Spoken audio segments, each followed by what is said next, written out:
I'd like to call to order this meeting of the Natural Resource Board, Tuesday, December 12th. If we could, please stand for the Pledge of Allegiance. I pledge allegiance to the flag of the United States of America and to the republic for which it stands, one nation, under God, indivisible, with liberty and justice for all.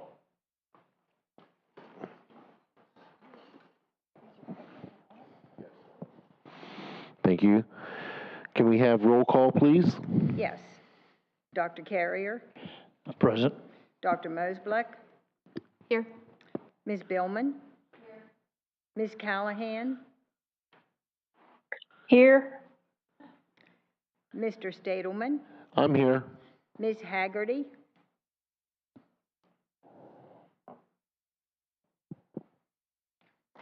Ms. Haggerty,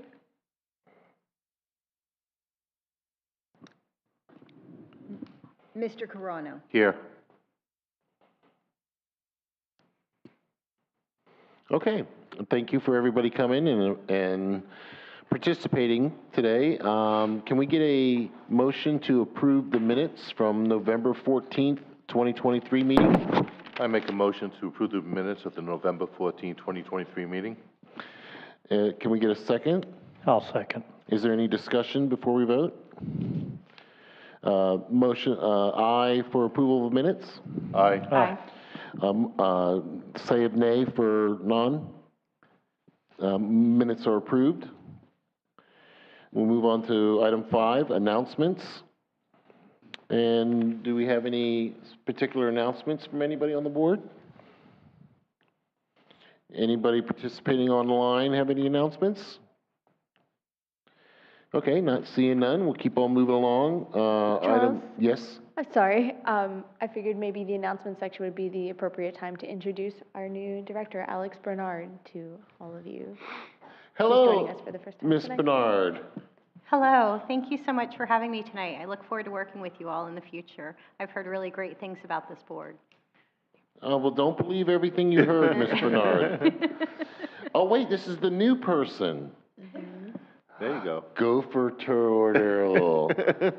So, yes, you see the look around, everybody here knows. Ms. Bernard, do you want to talk a little bit about yourself, where you're from?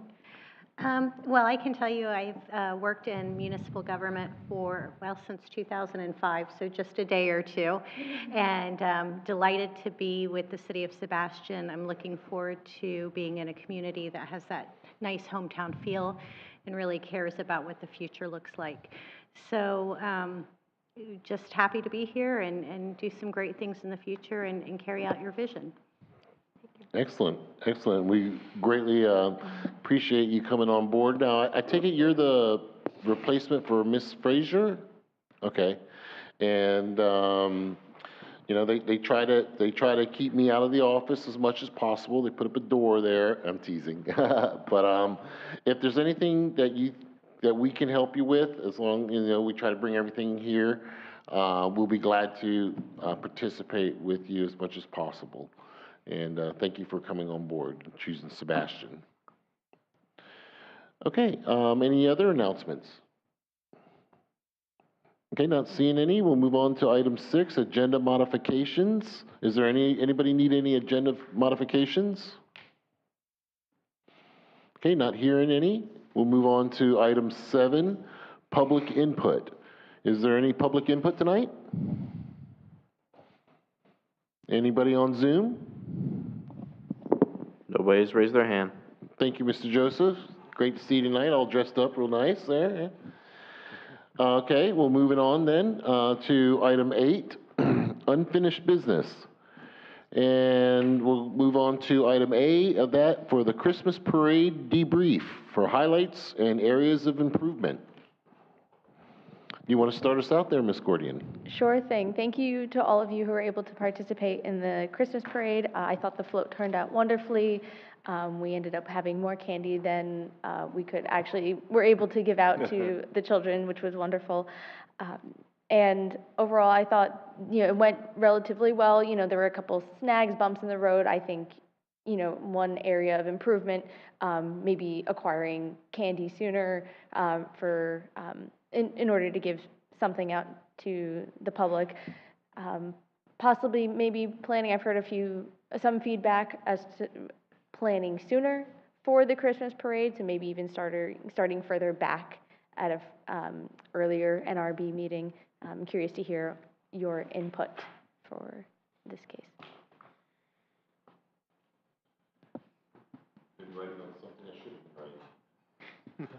Your minutes. Sorry. Does anybody have any additional input for that? Ms. Billman, do you have anything you need put on there? Dr. Carrier?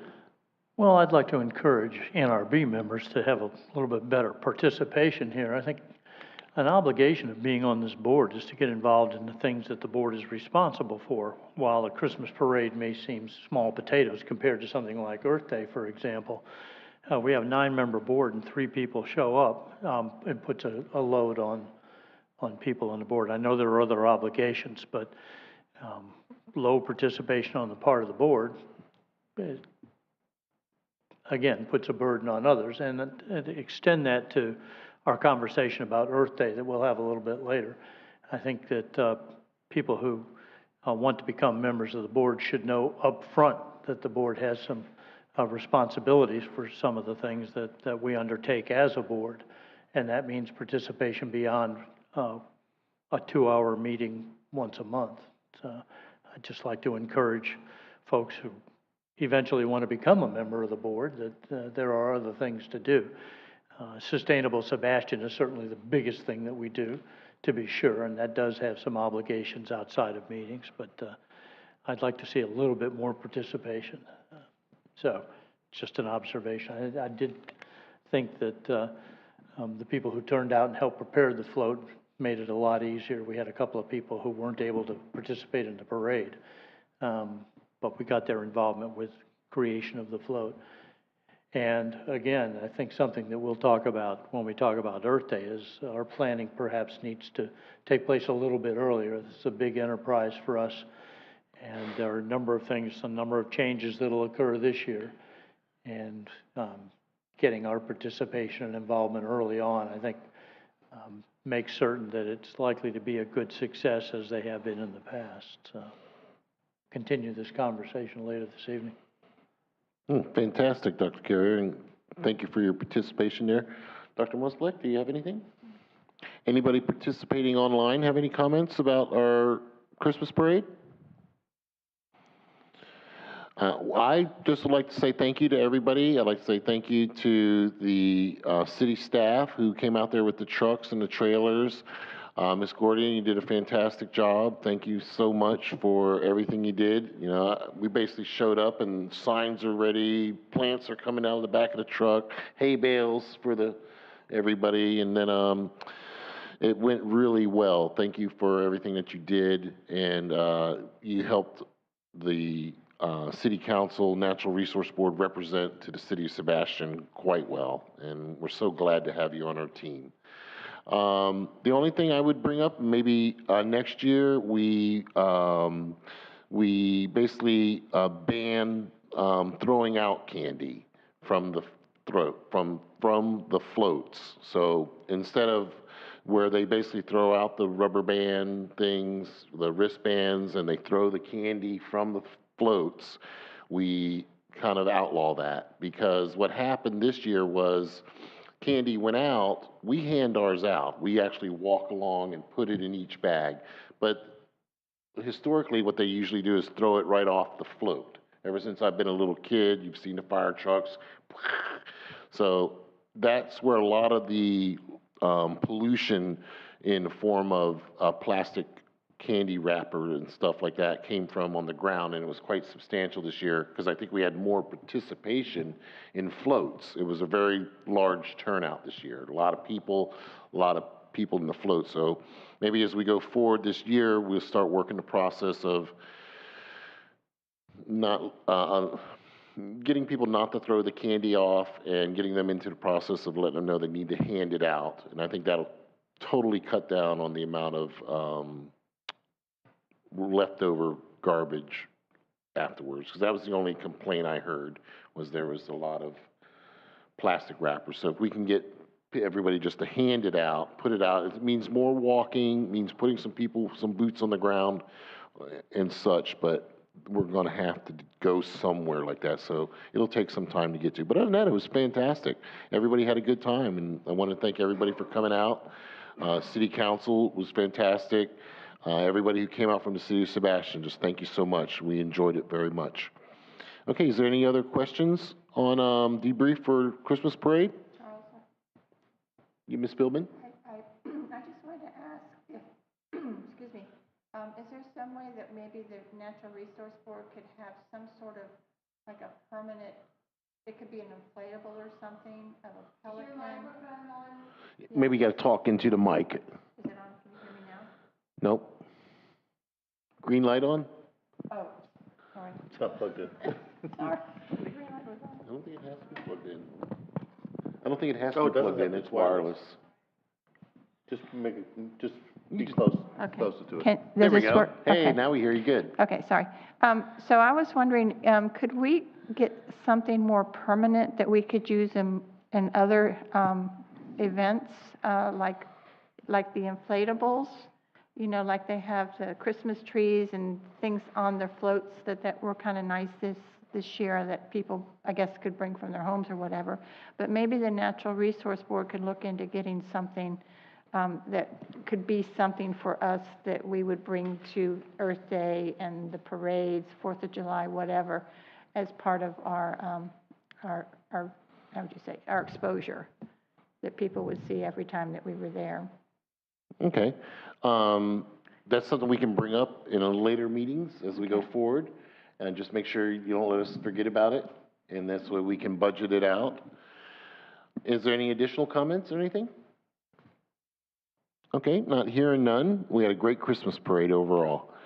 Okay, we'll move on to item B, Sustainable Sebastian. Okay, we will go to the item 1, reduction of single-use plastics. And your champion, Ruth Callahan. And the progress update is information packet for vendors from Donna. And I'm sure she's working on that. So she's always working on it. And then we can discuss item procurement from Cisco and Edward Don Purveyors from me. I can go over that relatively quickly.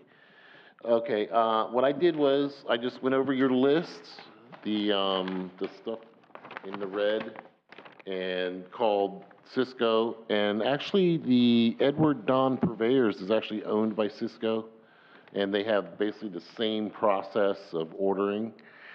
So I really didn't go too far with the second company. After I did it 2 or 3 times, I was like, well, this is just basically the same people. So Cisco and Edward Don, they may be different, but they're owned. It says Cisco when you go on there.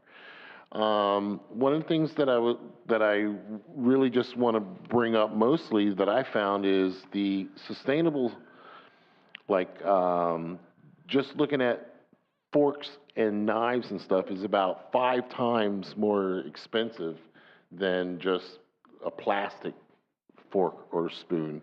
So, for example, a fork or spoon is 1 cent, and you can go anywhere to 25 cents to $1 on a sustainable product, and you can go down the whole page basically, and it doesn't really change. So you could just, you're going to have to figure out, are you going to go from 1 cent to 40 cents for a spoon or fork?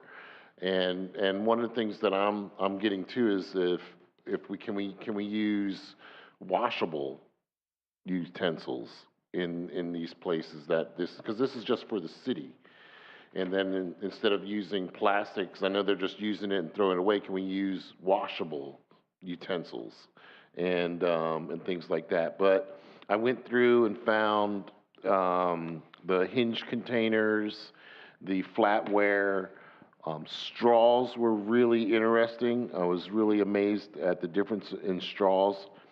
It's everywhere from just 17 cents a straw to 2 cents a straw to $15 a straw. So it all depends on, yeah, $15 a straw is the ones that you keep, the ones that you reuse, that make a reusable straw. And so I'm finding out a lot of interesting things, and depends on how far you want to take that commitment and where with the city we're at with that. And a lot of what I do is I'm actually an energy rater. That's what I went to school for. So I actually go into businesses and homes and rate their electrical usage and everything else like that. But what we're into now is not so much conservation as not using it to start with. So if I can, instead of buying plastic forks, knives, and spoons, if I can wash those, the plates, and it's all basically the same thing. My plates range everywhere from 11 cents, 3 cents for something that's kind of compostable, to plates that are made from old leaves, basically, but they're $1.31 a piece. And so my meal prices can go from 25, 50 cents for utensils to multiple dollars just for utensils.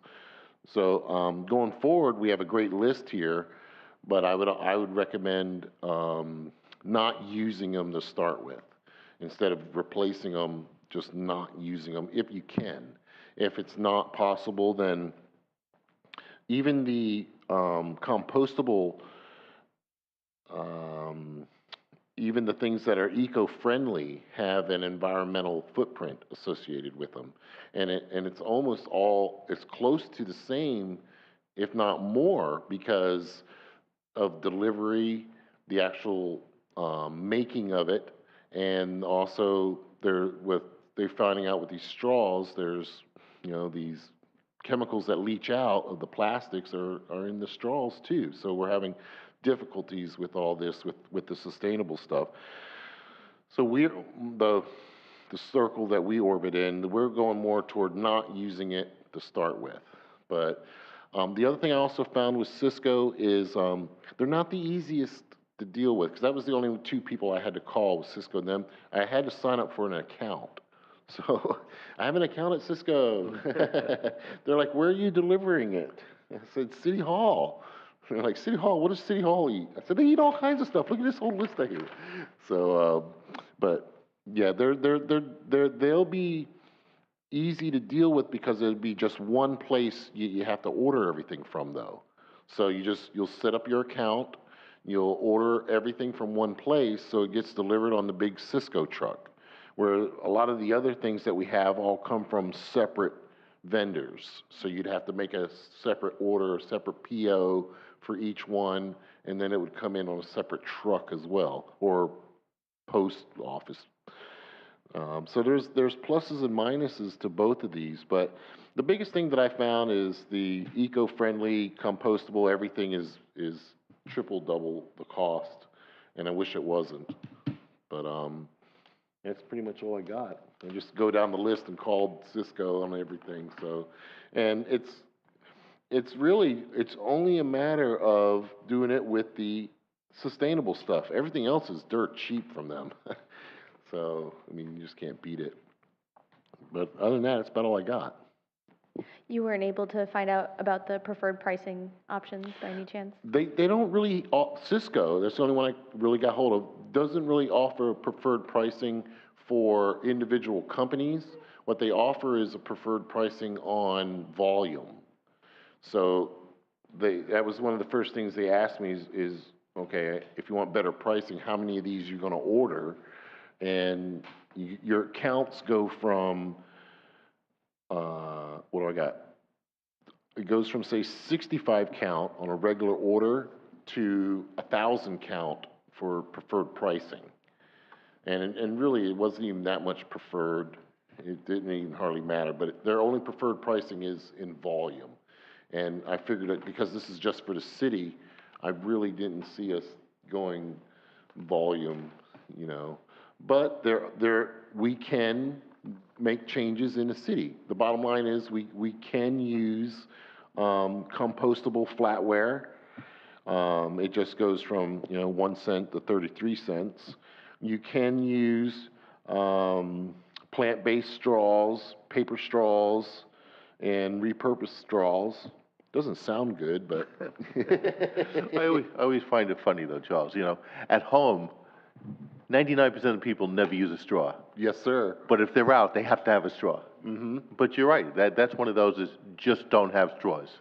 Yep, just don't have straws. And then there's other options too, like with the plastic cups. There's municipalities that are just outlawing single-use cups altogether. Just get rid of all the cups. And at first, it was a hassle, but then after a while, people, if it's just with the city and all it is cups, people know they got to bring a cup, first of all. Second, they're going to have to keep it clean and just not to use it. I know, it's a tough one, isn't it?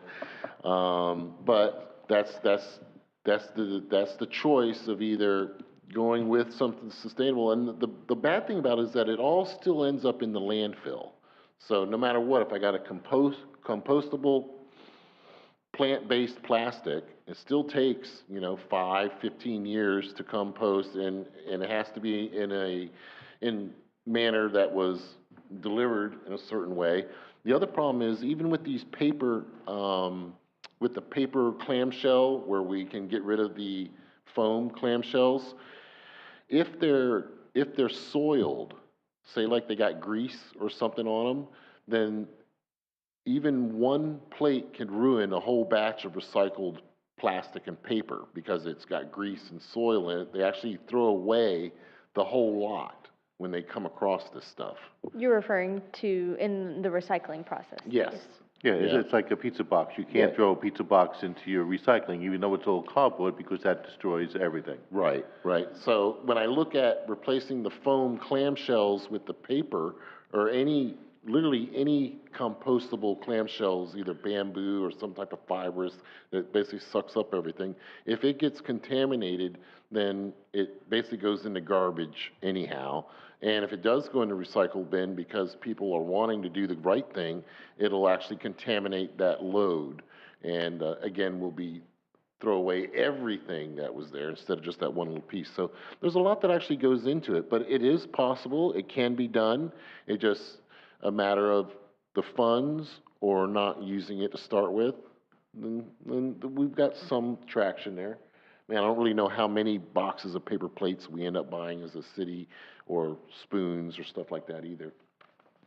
So I have a quick question. I know that, Charles, thank you, that's a lot of work, making all those phone calls. So to get the same numbers over and over again where it's so much more expensive can be frustrating.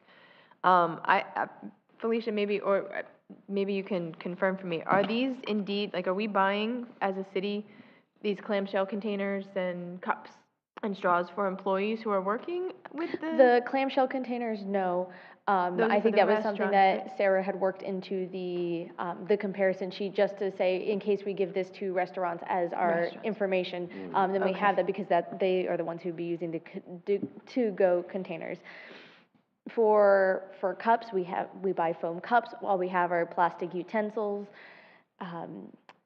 There are even some silly single-use plastic items, such as like the individually wrapped paper towels, which I know for sanitary reasons that may be kind of an important aspect of the single-use side of things. But most everything else, I think we have straws, cups, plates. Plates are kind of, maybe they're plastic, maybe they're paper, maybe they're foam, it kind of depends. And most of the time when it comes to the paper plates, it's when people are bringing them in for luncheons or gatherings that happen to be at City Hall, whereas the utensils are regularly purchased, both here and at the compound. And I would dare say possibly PD as well, but I've never seen their break room, so I don't have confirmation It's of a that. mess. So as people are bringing in their lunch, they'll bring in their lunch, or they'll order out for lunch, and then they grab plastic silverware on a daily basis from the break room? Yes, So- and we so the have a question is, very small why? set of reusables. Yeah, why does the city provide this stuff to employees? I was with the town 31 years, they never provided anything. Well, so this is why we're here, not just to find these things, and that kind of goes along with not using it to start with, if we can find ways of not using it. The other thing I failed to see the light on was this is also for when we start going to the restaurants. So even though I compiled the information, it was just only because it was on the list.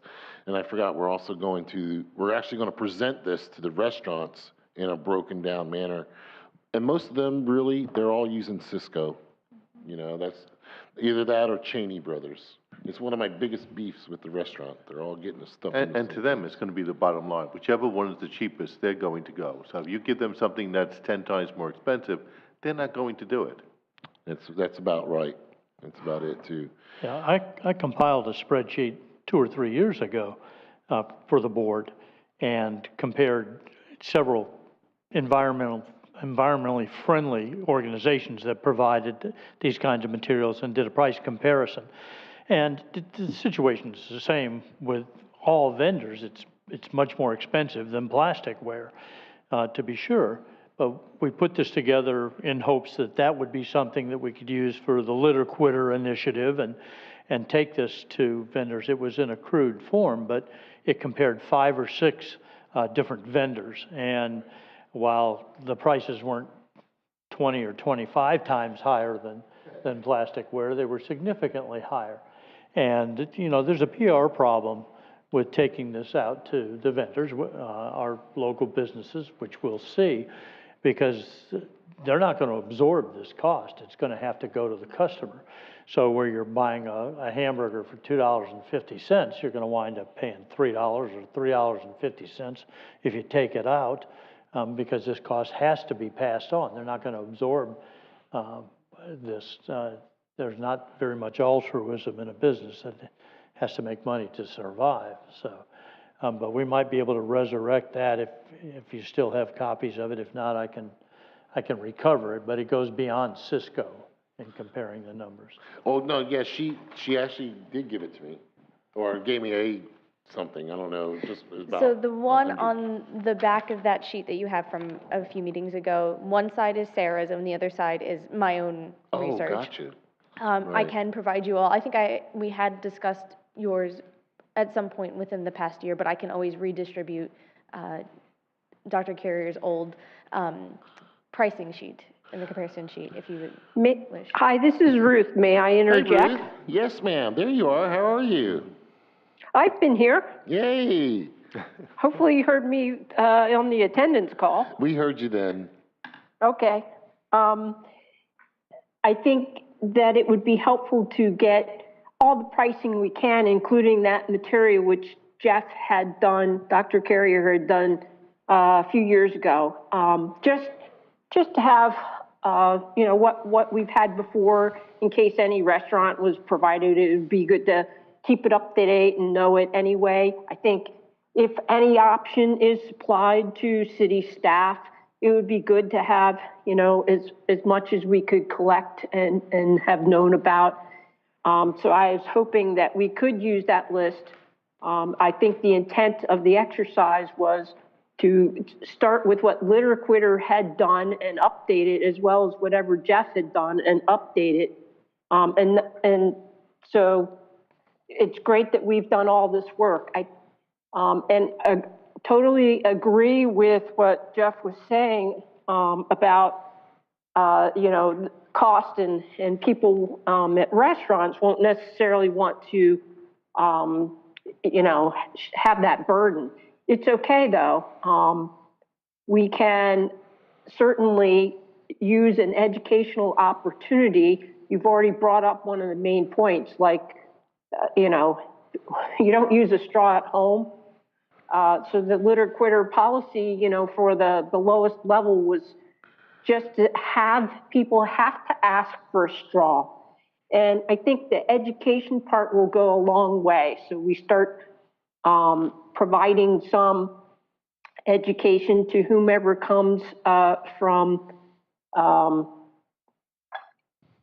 I want to call it the Lions Club, no, but Rotary Club. Yep. Yeah, whoever comes and we have discussion with them, or whoever comes when we do the the open to public and see what we can do, you know, as like a little, gosh, I'm struggling with words today, but we're going to meet and have a whole session right maybe before a board meeting and open it to the public. And I think if we're going to do one of those opportunities, we can talk about, you know, I remember there weren't straws back in the 60s when I went back to restaurants, if we even went out. Everything, that wasn't an automatic thing.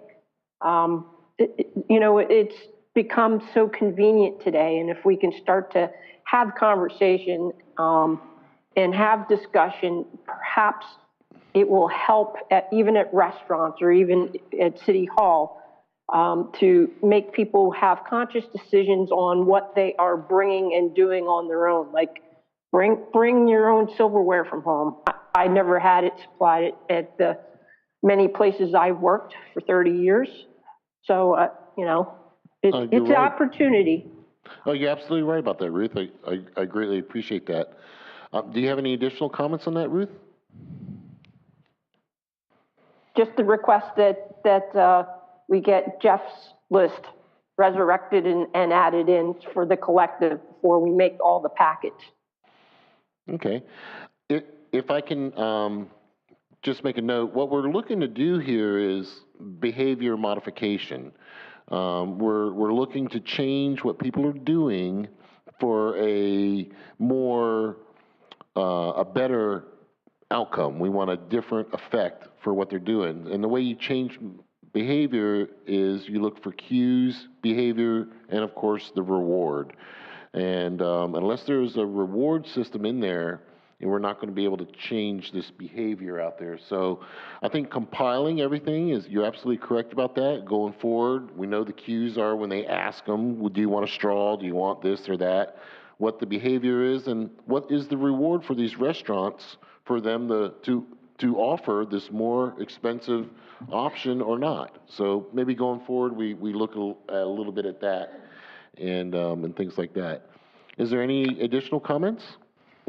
I have a comment back for your last statement, Charles, and that is that we had talked about even providing them with some materials. Mm-hmm. Not that's a reward to them, but that's a less of a burden on that. But we also talked about perhaps having them agree to do this and maybe get it on a website that they're agreeing to do it, or, you know, have a little, waste minimization, sustainable Sebastian kind of sticker in the window that, can be noticed or advertised. And Those were all the things that came out of Litter Quitter, but since we abandoned it for this year, I think our goals are a little bit less. I think even going even further than that, a reward, a tax credit, a rebate on their business occupational licensing, anything that the city has effect on. We really don't have that much effect on businesses, believe it or not. We can make rules and regulations, but when it comes to everything else, we really don't have that much effect. Business is business. They do pretty much what they want. But if you can say, look, if you use these and you get to a certain level and what was our Litter Quitter, whatever we're going to move towards, you can achieve this tax credit on your business license for whatever it is, or some type of sales tax credit, even going that far, even though we're not allowed to do it right here now. But those are the types of rewards that at the level of reward that I'm really talking about. Is there any additional comments? Okay, not hearing none. Yeah, actually, I have one. Oh, Ms. Billman? I was just curious, did anyone reach out to other municipalities that may have already implemented something like this? I have not. We were dealing with Brevard. That's who we were with the Litter Quitter. But that kind of went through, and I haven't called anybody else. But is that with the city? I mean, like other government organizations, they have the same thing going on that we do. I mean, I can understand maybe where the employees could be responsible for bringing their own things. But if you're having some sort of function here. Call around the different municipalities, see if they're doing whatever Yeah, sustainable I stuff that would they're just be doing. a little curious if other municipalities have sort of asked, or kind of getting into this as well. Okay, excellent. And just to see if it's something that somebody's already done it and they know what's working and what's not. Would anyone on the board be willing to do a little bit of research on that front? And I can send you any information that I've discovered in that regard. Ms. Billman would. If you give me some information, people to contact, absolutely, I'll be happy to do that. Yay. This is a pretty big project, what we're trying to do with this. It's something that's new, and it's sort of breaking people's comfort level and habits.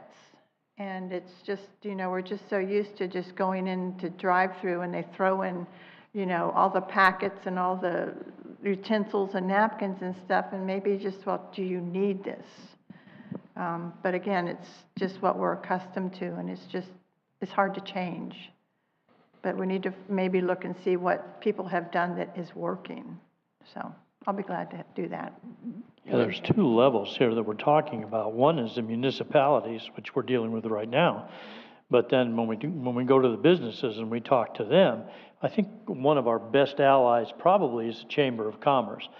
And if we put together a good packet, a good educational packet, and address the chamber and members of the chamber and try to impress upon them what we're trying to do here, I think that might be a good ally. Also, I think one of the retorts from the business is going to be, well, our customers have an expectation that when they pick up burgers and fries and a Dr. Pepper, that they're going to have napkins in there, they're going to have forks, and they're going to have straws for their drinks.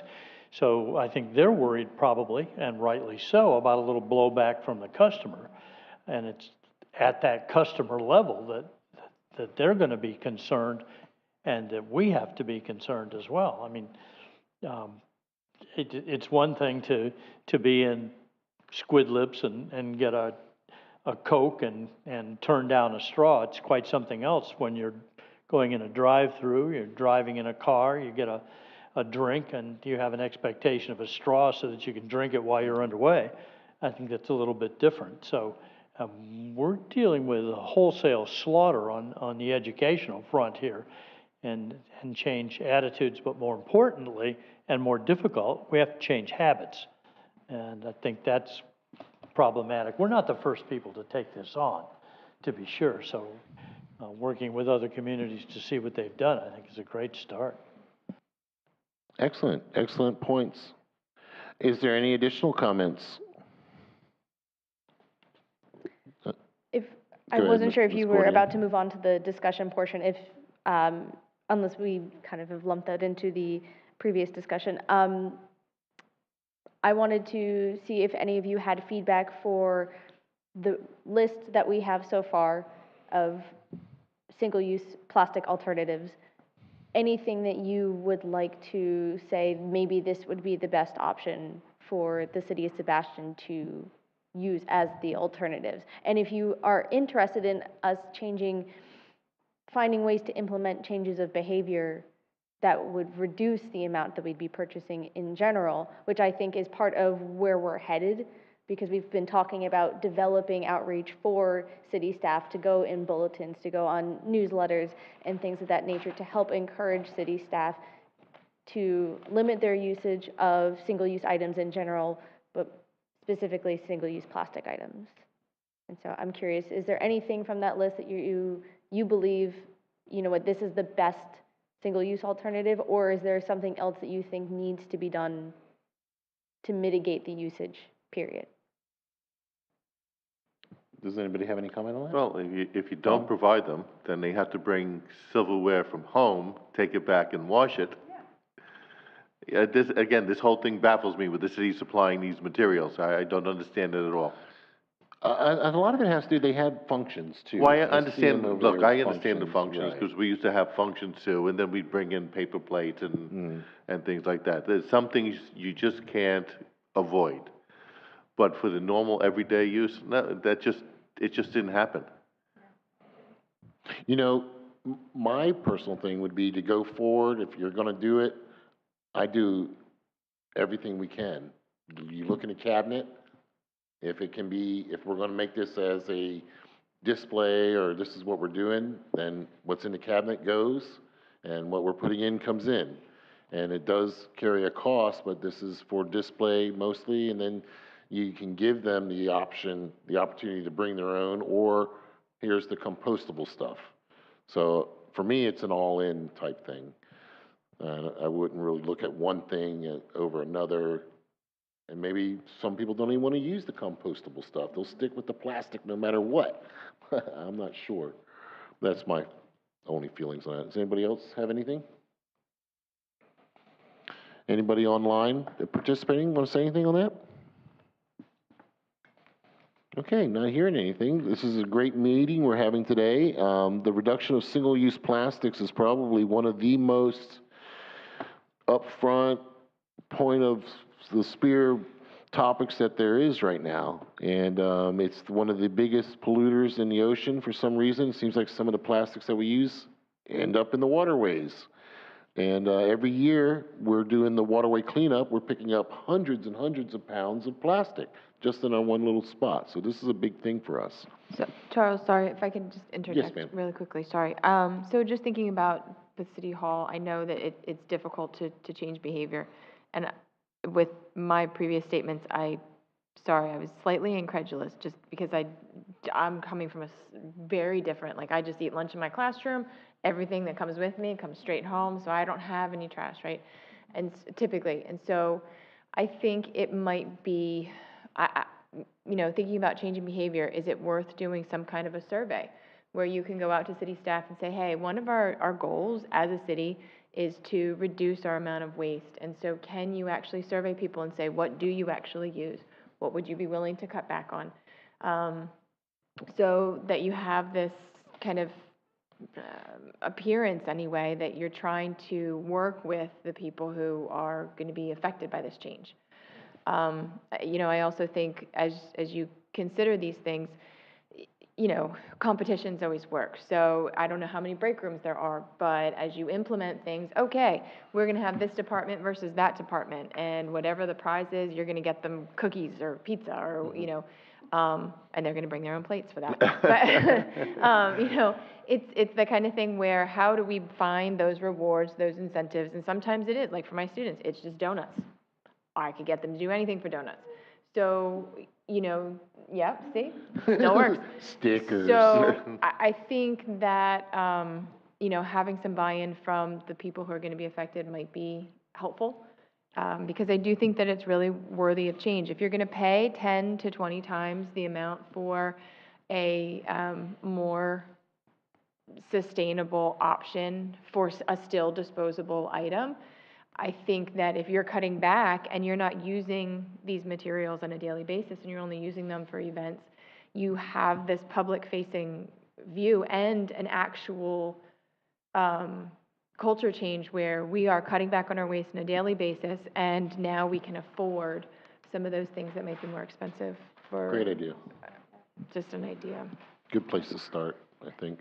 I really appreciate you mentioning that. I had actually developed a questionnaire that kind of overlaps between the resource consumption or the resource conservation consumption goal and the single-use plastics goal. So that questionnaire I haven't distributed yet, but I've passed through HR, and they're okay with it. So all I have to do is put it into a platform that is easy to use for all the city staff. I was actually informed by our head of HR that there's going to be certain departments that will not answer computer surveys because they're not on the computer very often, so why would they answer, a survey distributed via email kind of thing. So for those departments, I may have to actually print out physical surveys and then have them brought back to me.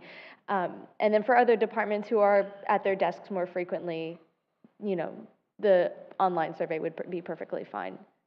So, Fantastic. but thank you for, bringing that to the table. Excellent points made by the board so far, and this is what we're here for. We're here to help the city council get to where they want to be, and this is one of their chief items is sustainable Sebastian and the reduction of single-use plastics. Okay, is there any other comments on that? All right, not hearing any, we will move on to number 2, native landscaping. Native landscaping is our champion, Ms. Billman. Ms. Billman, if you'd like to, do you have a progress update or anything, or? I know we were waiting on a few things too. Actually, I really haven't. I did take the liberty of cleaning out this one area out here, and I'm still waiting to find out who and what needs to be done in order to replant and make those decisions to what's going to go in there. And the same thing with Garden Club Park. So it's still kind of like this, waiting to hear back from other people, and we just haven't gotten there yet. Okay, and that's what we were told. Is there any additional comments for native landscaping for Ms. Billman that anybody would have? I know she's waiting on meetings with park staff and things like that, so that all has to take place at their leisures. Doctor? Go right ahead, sure. You come right on up, you're good. How are you? I'm Graham Cox. Graham Cox? Graham Cox, from 1213 George Street. Dr. Baker, who's chairman of Pelican Island Audubon Society, asked me to come along and give you a reminder.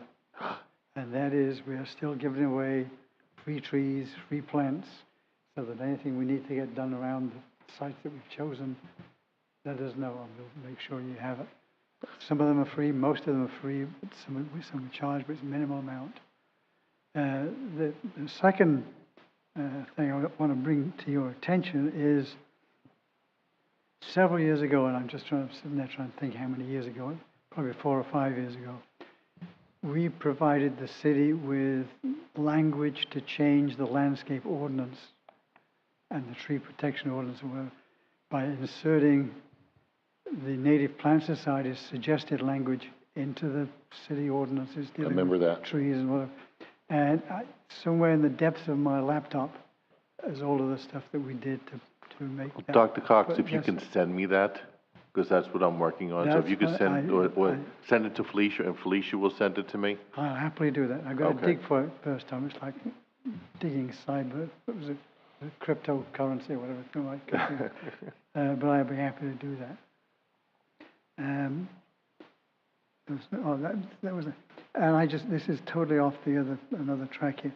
I spent yesterday reading through the stormwater management plan. And it's a lot of reading, but I really would encourage you to buckle down and look at it, because there's a lot of things that it does to change put it another way. There's a lot of things it does that affect every neighborhood in the city, and sooner or later they're going to come along and say, nobody told me you were going to do that in my street or along my part of the canal. So you need to be well warned that there are things in there that are going to come to roost on a lot of other stuff going on your agenda. Thank you, Dr. Cox. Greatly appreciate it. Let me just reiterate what you just said was the Audubon Society down on Oslo Road, That's just east of US 1. Dr. Baker down there is giving away free trees, native trees and plants. I've been down there. He's toured it with me personally, toured it with you as well, just going down there. Some of them have some charges. And make sure everybody looks at the stormwater plan. So Yeah, that's just what you want to just back on the free trees. If you go on the website, you can see what hours they're open to do all of that. But it's not 24 hours a day, 7 days a week. It's about 4 or 5 hours, 3 days a week. But we get a lot of people just wandering through there looking for Oh, yeah. way to get trees. And you keep wandering out back, you'll get lost. So you just keep on going. Yeah. You end up at the river. Yeah. So Tom, I'll dig down and I'll find that language good, in the landscaping ordinance. Thank you, Dr. Cox. Is there anything else, sir? No, good to see you guys. Good seeing you too. Thanks for coming up. Okay, that's That's our update for everything. Guys, thanks for coming. I'm teasing. Okay, we'll move on to the next one. Will be item 4 on that, resource conservation. Oh, Charles, I'm sorry, I missed something. We had a couple of things still under native landscaping. Oh, I And then there's apologize. also tree protection. See, I was moving along, moving I along. was gonna let him keep going. Right, I Why was- did you stop him? I know MIS is It's probably already rolling their 10 eyes to at me 7. at You the gotta let moment. him keep going. Don't let him go backwards. Yeah, okay, we'll go back. Let's talk about, progress update, City Hall Gardens. Did you want to talk about that first? So She Sheriff, mentioned that Sheriff- was- She mentioned that already. All right, Move save on. the date for Tulip Pond Project, yes. Florida Arbor Day planting event. All right, that's the ticket. So January 19th, I believe that's a Friday. That is Florida's Arbor Day, which is separate from the Arbor Day that occurs later in April. And this is the day that we will be gathering to plant the new trees and the companion plants, so to speak, at the Tulip Pond. So there'll be 8 trees and then whatever plants will be going with that. And then we are coordinating with Nikki Monroe of UF-IFAS on this project. I know that that event is probably going to come up very quick because we are already in our December meetings. We only really have one meeting after this, before that event. But if all of you could do me the favor and just let me know if you will be available for that day. Is there a to- time on that? I'm expecting it's going to be in the morning. I believe across the state, other events are happening around 10 or 11 a.m., but we have to confirm with Nikki Monroe to make sure that that's the ideal time for us to be out in the field doing the planting, especially because by that time in January, the temperature will likely have changed. So I want to make sure it's optimal conditions for everyone and for the plants. Are we speaking? Do we have to speak? Is this, or just a work? This is a volunteering day, so we're going to, solicit for volunteers out in the community who would like to come participate and help us plant the trees. And then this is phase 1 of our multi-phase planting series for the Tulip Pond to help finish out this project. Okay, and we don't have to decide on that right now today, if we're gonna be there or not? You don't have to decide right at this Because we're a moment, but month out. ideally by the next meeting, if Okay. you can let me know. All right, excellent. Can I just so unfortunately, because it's during the day, I won't I be able to, figured, but, yeah. but if you've got afternoon hours, let me know. Awesome. Thanks, Nikki. Any comments from anybody on anything we've said about Tulip Pond project so far? I look forward to doing that because, we've been working with that from Signature One, so it's been really fantastic. And that's a display project for the whole city, commercial places will be able to use it to lower their tax rate if they're doing plantings like this. It'll help with the stormwater runoff for the neighborhood. Just a good project all the way around. Okay, we'll move on to items due, plans for meeting with park staff. Is there anything we have to do with that? Am I on the right one here? Yep. Okay. I don't think we have to do, I think we already spoke about that. Yeah, okay, we'll keep on moving on. That's what Sharita's gonna do all that. I do want to mention that it was suggested to me the possibility of surveying park staffs with a questionnaire similar to what we're doing for single-use plastics and resource conservation, rather than necessarily having a sit-down meeting, if that means that we can actually get input from all of park staff. So I'm curious to hear your feedback on that idea. Well, it's a great idea. Well, I think why we were interested in doing that is because my understanding is that the employees that actually do the parks, each employee has their own designated park. So like one person does that park and that's their park, but they have multiple parks that they do. And so to get input from the employees that actually do the mowing and the maintenance at the parks to find out what they would like to have go into the parks. Great idea. And then the other thing, that's for all of the parks. But if we still haven't got any sort of definitive answer if we're going to go with Garden Club Park or if we're going to spread it out and do something else. So it's still kind of up in limbo right now. Okay. Does that answer your question, Ms. Gordian? Is that a yes, we should Oh, with yeah, I the think so. questionnaire? I'm sorry. Absolutely. Yes. Okay. Or at least that's what it sounds like, for sure. Okay, any other questions on that from anybody? Just a comment, Charles. Yes, We're sir. talking about native restoration, native projects. I think a corollary to that is non-natives. And Felicia and I are working with Pelican Island on another potential project. I think that's probably more appropriately discussed under Earth Day. But I do want to raise the specter of non-native removal issues and potential projects for a Natural Resources Board to get involved in. So I just want to alert you to that, and we'll talk about it a little bit when we get into Earth Day as a potential project. Thank you, Dr. Carrier. Any additional comments from anybody? All right, not hearing any. Let's see, items due, park staff. Next task assignment will be the next task assignment. That's on the list. Do we have to talk about that, or the next task assignment? It's on my list. That's what it says. So I think the next task assignment is, we'll figure out the pricing information for, working with, say, native butterfly flowers from Melbourne into acquiring new plants, maybe talking to Nikki Monroe about doing Garden Club Park or the City Hall Gardens, and also developing a survey for park staff. All right, okay. We'll moving on from there then to item number 3, the tree protection and landscape ordinances. And Mr. Carano, if you want to update us on that? No, absolutely not. Okay, we appreciate that. Yeah, I have to do a lot more research and know a lot more what Felicia does and how this works. We did get to go out one day, and we were looking at vacant properties, but vacant properties are one animal, and of course, developed lots are going to be something totally different. I don't know who wrote this. It is, let me give you an example. I wasn't going to do this, but I have to, okay? And let me read a section of this code, which, just to let you know, think about what we're up against. I better put glasses on, otherwise I can't read it. Restrictions as to harmful materials. The developer or property owner shall not cause or allow the dispersal of waste materials such as paint, oil, solvents, asphalt, concrete, mortar, or any other material harmful to the life of a protected specimen or historic tree within the drip line of such tree or groups of trees. Now, does that mean if you're 15 feet away from a tree, you can dump that stuff? No.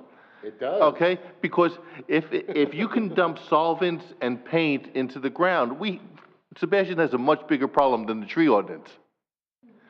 I would think there's got to be a federal and state law against doing those things. So this is, yeah, I'm sure if you read it as a tree ordinance, it sounds perfectly logical, but those things are banned anyway. Why would you even put it in a code to give people the idea that it'd be okay if it's 15 feet away from a tree, but not if it's 10 feet from the tree? So, yeah, it's... Is there anything that you're going to need help with that for right now, that to get Well, through? it's like little things. How do you define a tree? Now, I don't mean the physical aspect of a tree, but when does a tree become regulated? That's not, 4 inches is way too small. Because as you go around and look at the vacant lots have very few trees. They've been left alone for many, many years. Most of those trees are 12, 16, 18 inches. Those are the trees you want to save. A tree 4 inches, that's what you do when you want to abuse people. I don't write codes that abuse people. I write codes that people can follow because they make sense. And I'm unsure as to what power you have when you're doing these codes. Who makes the decision? Who restricts, and on a permit, do you have conditions that they have to apply by? Or is it just signing off on the CO or not? Now, is that what Tom's working on? Is that coming up to the whole board as we're going forward? Because I know we're going to be working on landscape tree ordinances, I know that's all coming. Is that what we're looking at? So the idea with this particular goal, as it was originally outlined in the implementation plan, was to develop a subcommittee made up of sub-board members, possibly city staff, and, you know, whoever else may need to be involved in this front to, you know, help revise the codes. And certainly, you know, we can utilize revisions that were brought to the city in the past as suggestions, and whatever else that may be relevant at this point in time as compared to, you know, a few years in the past. Okay. Right, this section on mangroves. Mangroves shall not be removed except as provided by this section. I'm pretty sure the state has something to say about mangrove removal. And I'm pretty sure it's probably prohibited. So on the city level, it should be prohibited, period. There should be, this had to be written by a lawyer who's afraid of getting sued at every step. Yeah. Well, Right, Army Corps of Engineers would be involved with that because under their 404, yes. well, why don't we do this? Why don't we move forward on building that committee, making that our next step then, so we can start moving forward on these? Well, before we do that, I need to do a lot more research. Okay. Okay, All right. because Let's keep it at that then. first of all, if you've ever written laws, it's something that takes a long time. Because you write it, you read it, you rewrite it, then you have somebody else read it, then you take their ideas and rewrite it, then it goes out to a committee to take a look at. And usually, I know the last time I wrote a wetlands code, we had a committee of developers come in, and they read it, and then we had a committee of the environmental agencies come in, and they read it. Taking that information, I then rewrote the code to make it so everybody hated it. Yay, we're equal opportunity Well, haters. because when you work in the environment, Oh, yeah. the developers say you're killing them, and the environmentalists say you're giving away the store. So you're always wrong. It's like being a weatherman. Right. So, yeah, it's, Okay. nobody's ever going to be happy. The idea is to make it fair and very clear. Well, so you're okay with where you're at right now, and we'll Yes, move forward yes. later, okay? All But right. if anybody has ideas, like, you define a tree. What is the right size to tree? Are trees, palms, that's pretty much it, right? Trees, and I'm going by the historic trees, because the one tree, that should be preserved at all cost. But the other trees, yeah, I'm not into these categories of trees. A tree is a tree is a tree, but some people may think a palm tree is different than an oak tree. That's right. Okay, is there anything that you need from the board or anything? Not right now. Tom, Ms. Billman? can I ask you a question? Sure. On this aspect of it, I'm still just really upset with how many of the new builds where the trees are put in and they take them all out. And I know that they have to level the lots because they have to raise it, and that the trees that are there won't survive with that extra fill on that property. Right. So there's this, like, the dilemma is that the homeowner doesn't like the trees that they put in, the code trees.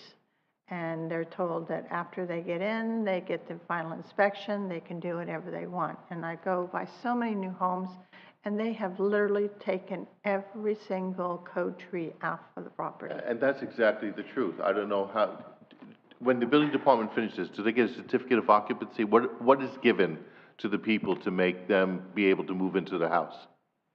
It's the CO. The certificate of occupancy, Yes, right? and right before the CO, a lot of times the final zoning inspection, which checks for the trees, is the last step before they receive So you're that. right. Once a CO is issued, unless that CO says you will maintain at least 5 trees on the lot, there's no regulation. Yeah. And we used to And run into that all the time. that's just makes me so infuriated, because they come down and all they want are palm trees, which is fine. But the lots, like you know, the lots aren't super huge, but to put any tree of any substance on those properties are not trees that they want to have on their land. There's pools, there's driveways, RVs, so all these trees that are supposed to kind of go back on these new builds, they never happen. Well, the problem here is zoning too. You look at the houses they're building now. They're not the 1,400, 1,200 square foot houses they used to put up. They're 18, 2,000, 2,400 square foot. On a 10,000 square foot lot, you cannot save. Yeah. And I can tell you in New York, we didn't even bother. If it was a 10,000 square foot lot, we did not even bother.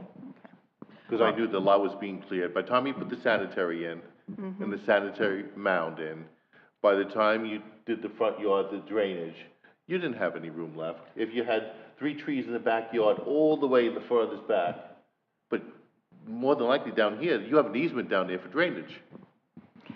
Well, one thing I will mention is that I think that there should be some sort of, I don't want to say repercussions, but if they are going to take those trees out, they need to be responsible for putting another tree in. It could be in the city and, you know, in the wherever.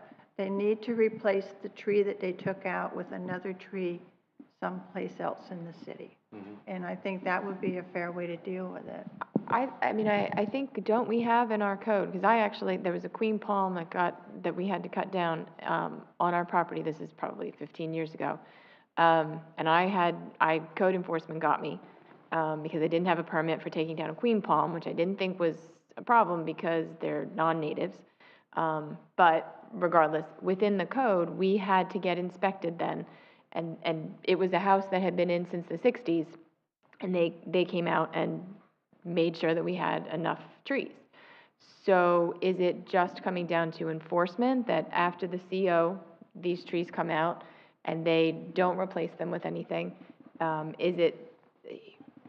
you have to have, I don't know what the term is. That's the question. But like, is it a primary offense where you could go onto this property and say, hey, you don't have the trees, you need to make sure that Well, these let's are face it, here? when a Because it's in the code currently. When a developer is done, he's not putting in 4-inch trees.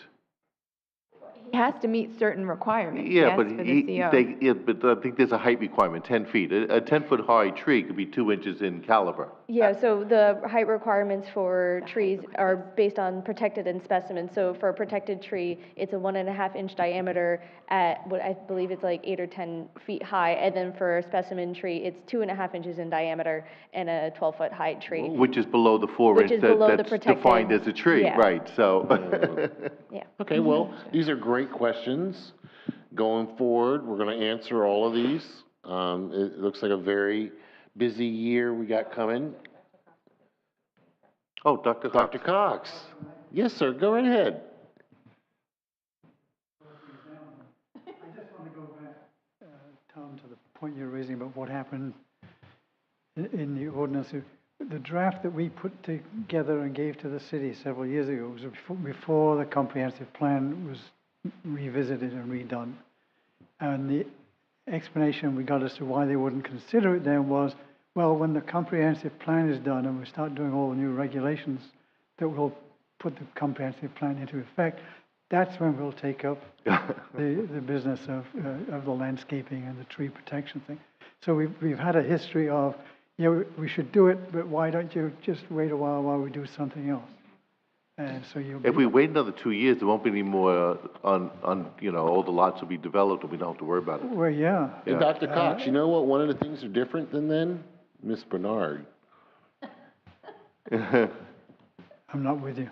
Well, Miss Bernard is the Oh, change okay, sorry. on the thing that you're talking about, because I hear your words and I know where that all comes from. I don't want to cast any aspersions on previous. But Miss Bernard will be a big change there for you. I can see that already. Good, Yep. thank you. You're welcome, sir. I think we can move on from here? Yes. Okay. And we will go on to these next couple. This next one is for Donna, is the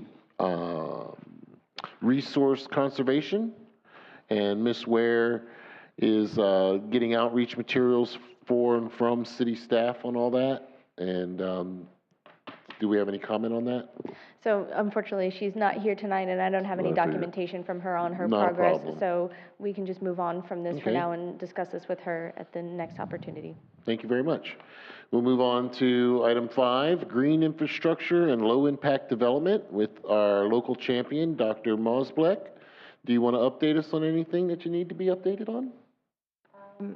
Sure. So I was able to, in the past month, go out to visit 2 of the parks, which I know is not a lot, but it's better than the month before. So I was able to, during one of our rainy days a couple weeks ago, visit Easy Street Park. And so, just a quick kind of rundown of some of the things I saw. It's obviously mostly mowed. There are a large number of native species in terms of trees. We've got laurel oaks, holly, cypress, maples, sand pine. However, the mowed grass vegetation is there for the recreational purposes, and they've got playground nearby. I did notice in that central island, and again, I was in my car because it was raining, so it was tough to get everything. But there was some Brazilian pepper. It does look like there's some birds that roost there. At the time, there weren't because of the conditions. And so I don't know if removing the Brazilian pepper is something that's possible without impacting the bird populations, but could be something to consider. And I also noticed in that park there were a lot of ducks, and even in the rain, there were people who were very dedicated to feeding those ducks. And I don't know if we have any signs with regard to what can be fed to ducks, but I know that bread it's like a no-go. Well, basically, nothing should be fed to ducks. Yes, and I Right. agree. So I don't know if that's something we want to consider, is trying to kind of educate the public and start to, I don't know if people are going to stop feeding, like the squirrels and the peanuts down by the river. It's kind of craziness, but yeah. So I did notice that. I don't know what can be done. For feeding the ducks, I'm fairly certain that I've seen FWC has signage that I think is available to municipalities to use. So maybe there's some way we can coordinate with our sign shop on having that printed, or if we have to contact FWC directly to have that printed onto a sign. But I think that's something that is doable, that we can have done for that. What about passing an ordinance against feeding ducks? Or waterfowl in particular, especially along the local waterways? I think it would come down to enforcement, quite honestly. Well, sometimes just the idea of having a law and a penalty True. if you should get caught, plus the signage. Because if there's no code that says you can't do it, then people, oh, yeah, that's just a sign. What do they know? Yeah, that's true. Okay. I did also visit the other park that I visited, and the in order that I'm trying to visit these parks in was, mostly designed by the city in terms of which properties are closest to some of our big preserved lands. And so the Easy Street Park was one, and the Bark Park was the second on that kind of list that I'm working through. In terms of the dog park, I was at the kind of pond area. I don't know if you guys are familiar, but there's a railroad? stone walkway that goes around in a little bridge. So I was checking out, Felicia had sent me a permit on aquatic vegetation control that was, from, Felicia, do you remember the date offhand? I think it was I want to say it was like last July or last August. It was Last definitely August. last year. Yeah, August It of was right 2022. after, I think the work was conducted right after Kim Hagler left. Okay, so as I was checking out that park, obviously mostly mowed as well. There is a lot of potential. I don't know that the mowed property, if there's a reason that we have it all mowed, but I think that could have some potential for expanding some of the littoral vegetation, as well as just some of the native trees in the kind of edges of the park, almost acting as like, a buffer or corridor of some sort. You've got homes that are around there. However, you've got the potential, there's a lot of space. So maybe some of those free trees, that could be a potential area for that. I did notice there was not very much in the way of Brazilian pepper there. There was some regrowth. The myrtle stands looked like they were coming back. That was just for visibility, not for non-natives. And some lilies in the water as well. So, but it looked like, after a little over a year, there wasn't too much regrowth, so it looked like it was okay in that sense. And, again, kind of native trees around. So I feel like one of the things I'm starting to see with some of these parks is we do have a decent number, at least they're native trees that we're putting in there. I think the number of trees could be increased, but, I think, and fire ant nest, I saw a couple of those. It's also important to put understory in, because the understory really discourages the ducks. because it makes them uncomfortable because the predators hide in the understory and jump out on them. So, yeah, the more lawn we can get rid of, because that's what they're feeding on. That's their, between that and whatever vegetation is in the pond. But most of the time, they're grazing on the grass, and get rid of that as most you can, and that usually will reduce the duck population.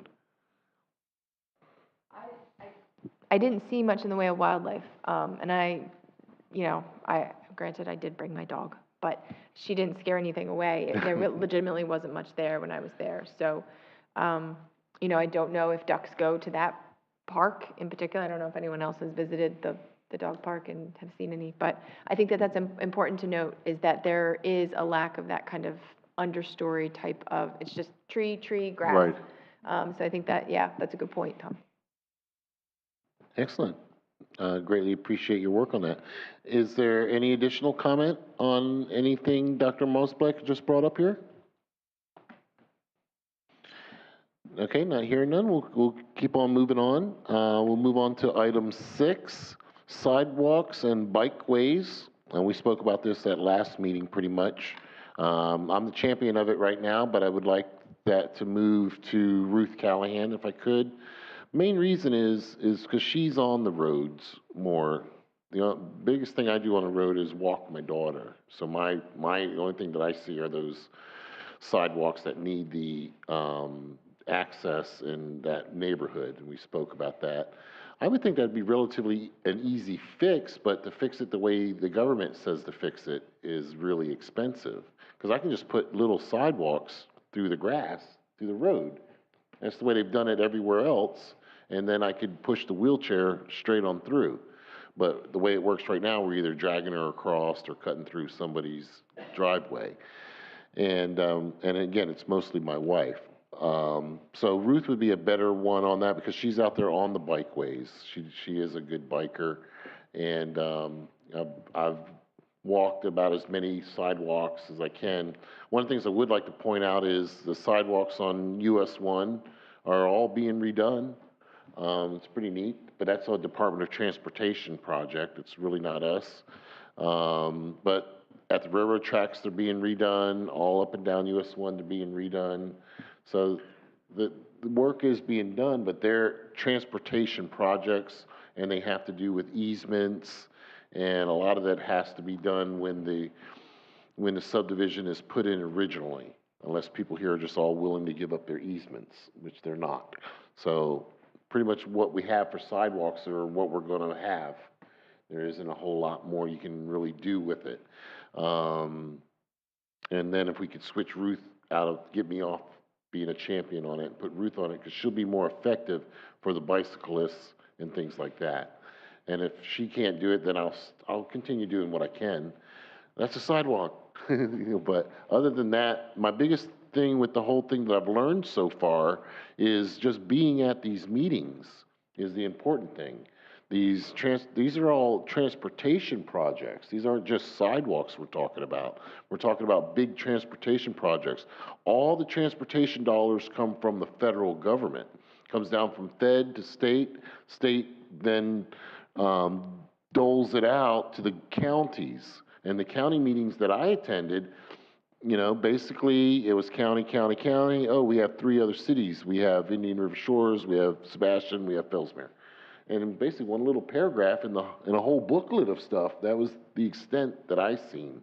So you got to be represented at these meetings. You got to speak up, and that's really the biggest takeaway I got from it, because it's mostly infrastructure. Anybody have any questions? Ruth, are you still there? Yes, I am. Would you take over my champion position on the sidewalks and bike paths? Did you want to swap? I'll swap with you. That'll be a good thing. What do you think about that, Ms. Gordon? Are you comfortable with taking on tasks related to the single-use plastics reduction as opposed to your current tasks? Sure. And Ruth, your thoughts? Sure. And I'm sure that there's a little knowledge transfer that we can do. Excellent. Okay, that answers that. Because I've actually been working on the single-use plastics this last month, so I'm a little up on it. Okay, we'll keep on moving forward then. Any additional discussion on bikeways and sidewalks? Okay, not hearing any. We'll move on to item 9, new business. And we're going to talk about our Earth Day and Arbor Day celebration planning. Actually, Charles, I'm sorry. Can we just kind of review, No. brief overview, what we talked about? Oh, yes, absolutely, we sure can. Just to recap. Let's we're all on the same page. review our task assignments. All right. So for single-use plastics, I have to get that questionnaire out to city staff. There were a lot of ideas brought forward about reducing usage, period, but no specific ideas yet as to what specific items we would like to replace our current single-use plastics with. Oh, I'm sorry, I thought I had said that I'd like to take everything out of the cabinet on that one. Whatever's in there comes out. Not just pick cups, not just pick plates, but we can move forward. I mean, as like the specific alternative that we would be replacing. Oh, I got you. Okay, I'm sorry. Yes, that's what I mean. Thank you. Like, if there's a specific item on those lists, and if you want me to, of course, I'll resend those lists out You're via correct. email. But if there's something specific that looks like it might be the best option, it seems like the most sustainable option, maybe most feasible price-wise, that's the kind of thing that I'd like to hear from all of you. Thank you. Let's see, what's next? We've got the questionnaire. For native landscaping, we've got a questionnaire for park staff to engage their input.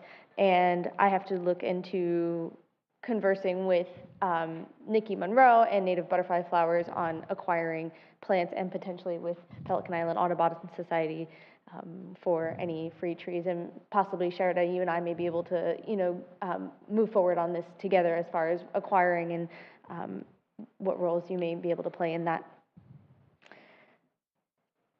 Right.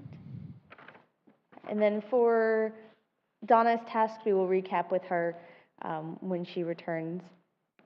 And also, maybe if there's anything that she sends me that I can distribute to all of you in the meantime, and then you can look over, and then we can discuss that at the next meeting. Thomas and I will set up more days so he can do more shadowing in the field and get a better sense of what's kind of going on that front. We'll look into possibly having some no ducks feeding signs for Easy Street, but we will keep ticking away at the parks, and I'll keep ticking away at the tracks, and we'll go from there. And as well as looking into maybe potentially planting trees in Bark Park as another option on our list of native plantings. And then we have confirmed a switch between Charles Stadelman and Ruth Callahan for their champion roles.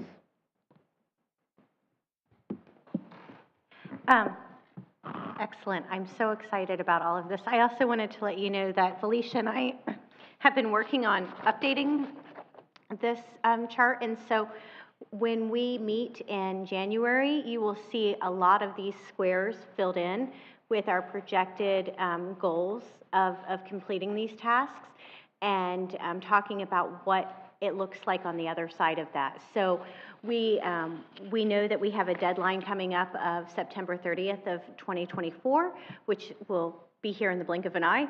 And so we're looking forward to kind of putting some dates together about how we're going to close out this and what comes on the other side of that for what our roles and responsibilities will be for Natural Resources Board. So thank you. Thank you, Ms. Bernard. Any additional questions on that?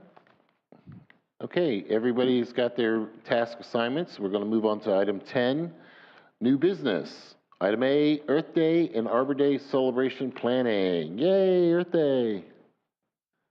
What day is Earth Day on this year? April 20th. April Save the 20th. date. All right. And now, assuming, unless anybody has any suggestions for a different time frame I'm assuming we'd like to move forward with the same time frame, which was, what, 9 a.m. to 4 p.m. for That the was event? good. Everybody good with that? Seems to work out for us. All right, now just to recap what we talked about back in May when we finished off and had our Earth Day debrief.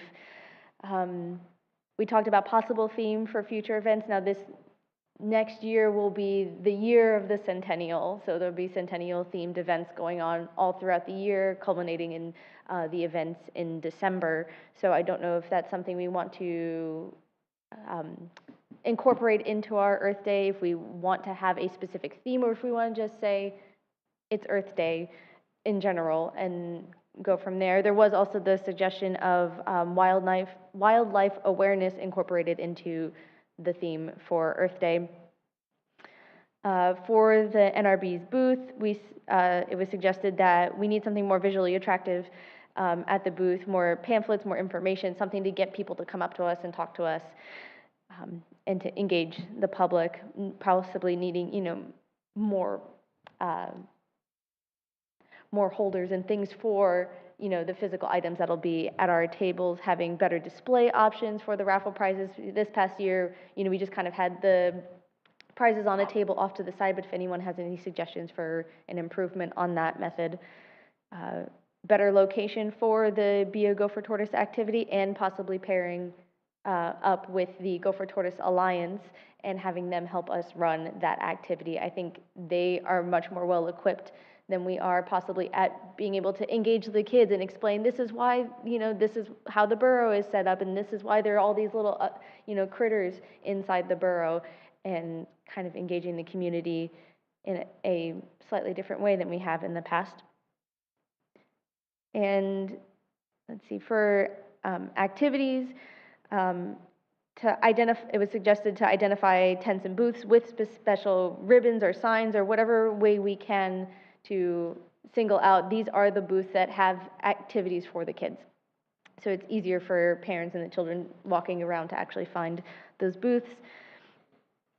For beer, let's start talking about, do we want to have beer again? That seemed like it did really well, but then we also have to discuss the issue of the cups again. Do we want to use the same method?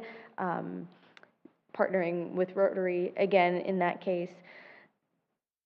For volunteers, the NJROTC joined us last time from SRHS, and they were wonderful, and they helped provide drinks when we had a little bit of a lack.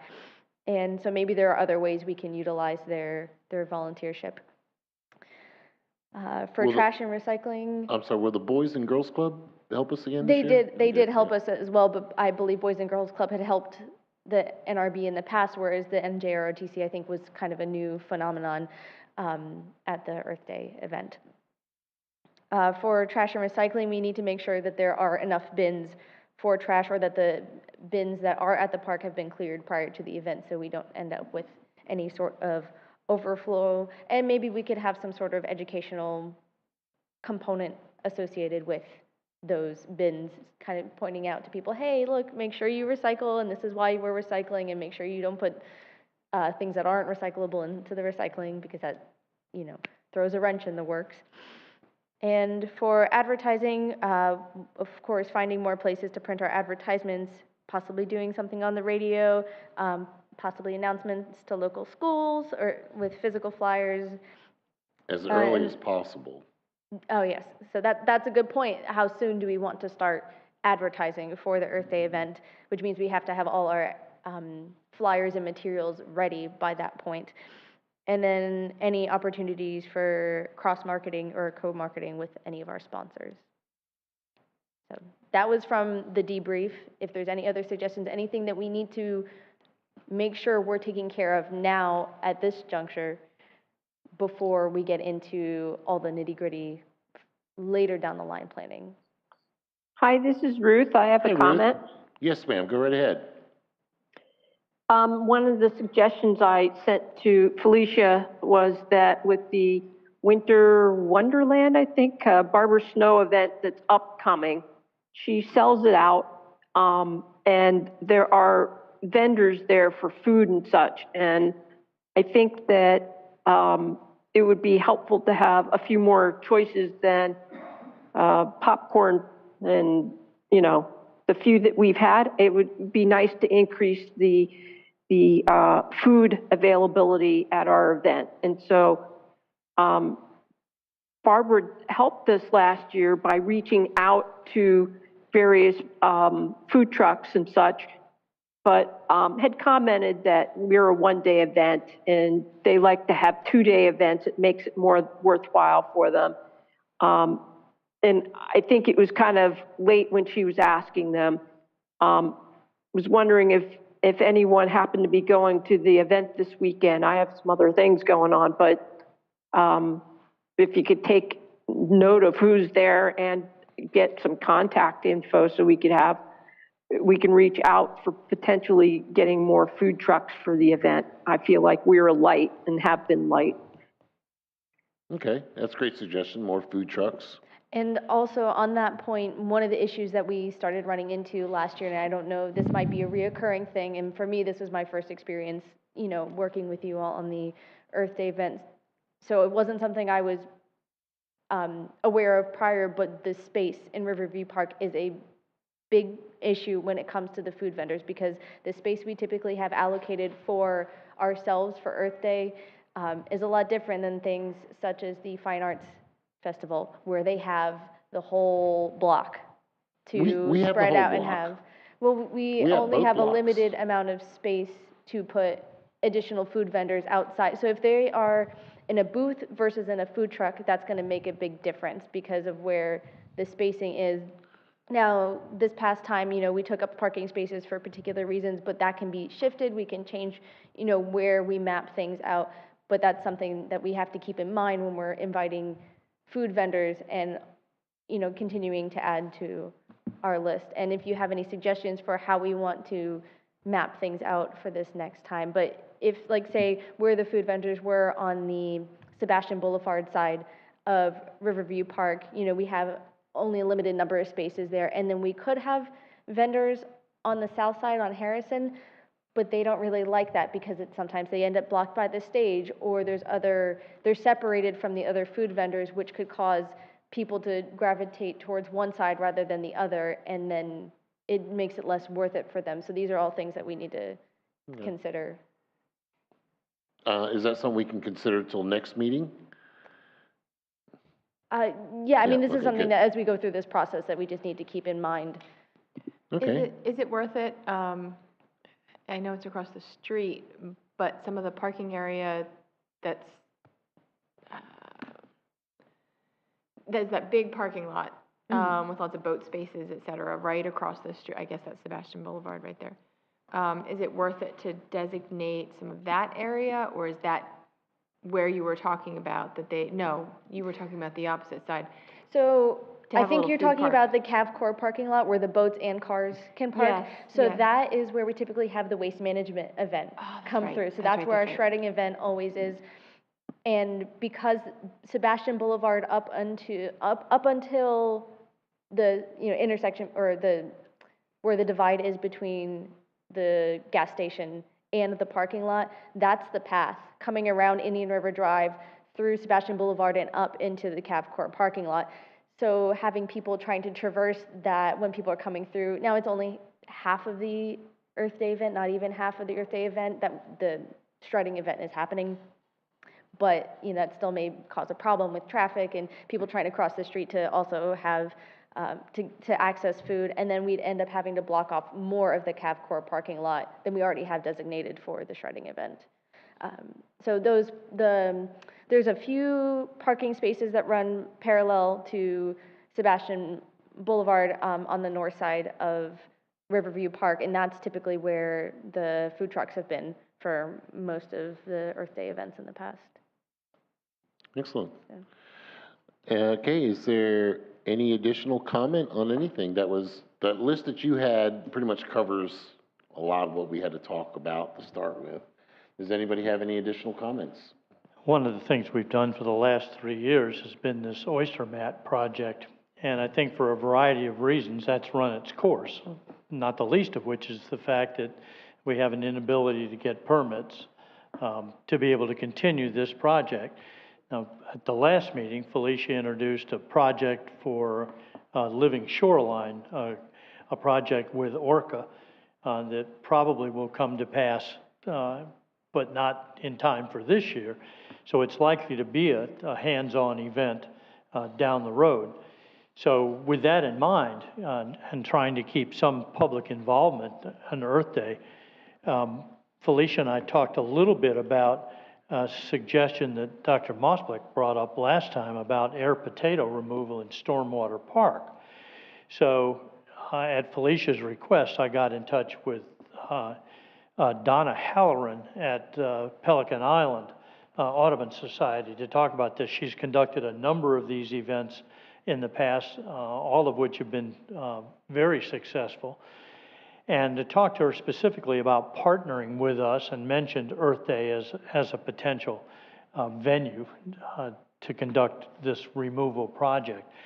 She was excited about it and wants to pursue a joint project with us. And she gave me a list of things that she has done over the course of running this event on behalf of Pelican Island.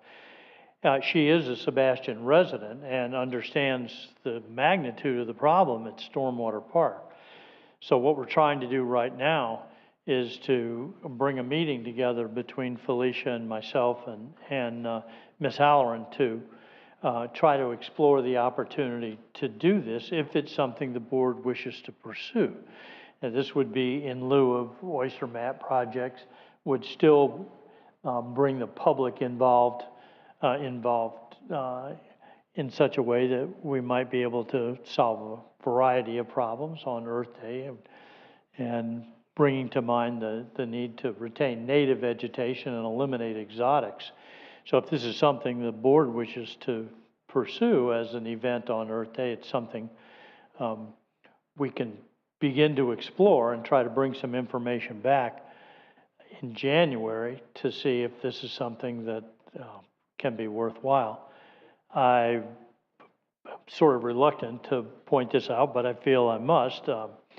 I can bring this back to the board in January, but I will not be able to be involved in Earth Day. January will actually be my last meeting with the board.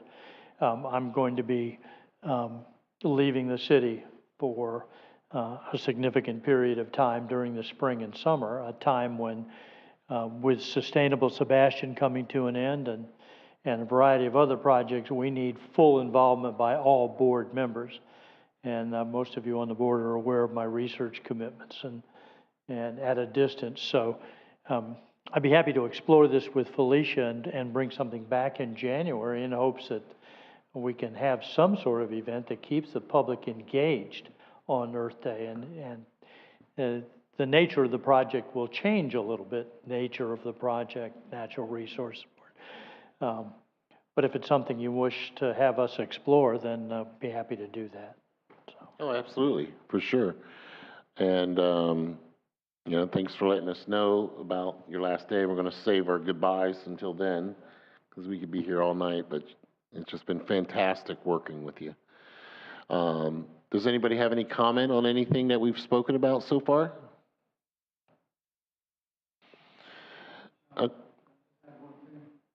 Dr. Cox, go right ahead. We'll entertain your comment today. I know that Donna's interested in working on this potato thing, whatever we're calling it, and she'll be happy to meet with you in January or before January. I'm not sure, we're running out a year. But she's mentioned it to me a couple of times and said we've got to get on with this project. Thank you, Dr. Cox. Dr. Cox is very involved with the Pelican Island people. The only thing I have to say is thanks for everybody's hard work this year. It's been just really a terrific year for Natural Resource Board. We did a lot of education this year. We worked well together as a team, and we're looking forward to everything that Sebastian needs as far as Sustainable Sebastian and meeting the goals of the City Council and everybody. I'd like to say Happy Hanukkah to everybody out there. Merry Christmas, Happy Kwanzaa, Happy Holidays. If you don't celebrate, just have a great day. And other than that, does anybody else have any other questions? Can I get a motion for adjournment then? I make a motion to adjourn. Can I get a second? Okay, I vote to adjourn. Aye. This meeting is adjourned. Thank you.